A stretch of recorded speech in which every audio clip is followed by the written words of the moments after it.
A lifestyle of saving. Lay low, save your money. You should know more institutionalized investment brands more than the consumer brands. Well, how do I find out? Easy. How many people have access to the internet? I'm going to give you a website to go to, ft.com. ft.com. financialtimes.com. It gives global information about what's going on with the world's largest companies, mergers. Sometimes your company, the company you work for, has been acquired. You don't even know it. You think you're working for an American company, and you're working for a company that's owned by Abu Dhabi. Oh, I'm serious, because Abu Dhabi just bought MetLife building in New York. You see what I'm saying? Countries that don't even believe what we believe or what we say we believe are purchasing this country right from under us. See, the word on the street, when you travel internationally, you know what they're saying about America? They're saying America is for sale. America is for sale, and you fighting with some sister over some no-good joker. You dropped off the deacon board because you couldn't have the girl. She already married anyway. Man, leave her alone and serve God. I don't know where that's coming from. The next one is to be vigilant. Be vigilant. This is the season not to give up. This is not the first time that you have not been able to pay your mortgage or pay your rent. This is not the first time that you've been stranded on the side of the road. What makes it different now? Just because the media says it's the worst time? No.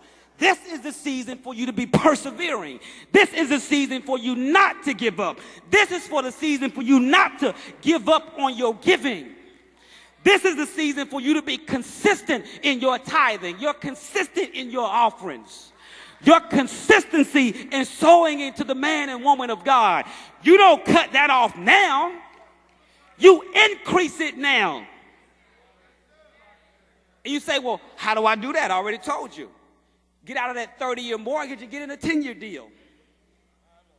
We're talking about legacy. Legacy realized. What do you mean a living legacy? Some of us, our egos are so big. Let me tell you how our egos were big. We have a paid-for house that grandma and grandpa fought to have. Paid for. We don't want to fix that up because we're pursuing some concept of American dream.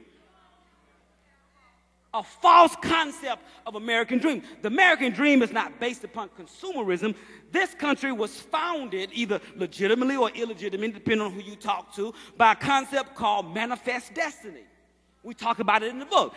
So if you just graduate from high school, you'll understand what, or if you go back to high school, however you finish it, you'll understand that you were taught the concept of manifest destiny. Westward expansion. How did the lowest of the lowest classes of Europe, they let the prisons open in Europe. They came to America. It wasn't the blue bloods who came over here. And they got a concept in their consciousness that said, first of all, they say they discovered the place, and it already had inhabitants for thousands of years. That's the first thing they convinced themselves of. The second thing is they were convinced that the land was theirs, even though it was owned by somebody else. But the bottom line is they had this concept in their consciousness that something was theirs. It was a concept of ownership, not consumerism. So the original American dream was based upon ownership of land, development of land. Not how much jewelry you have on your back.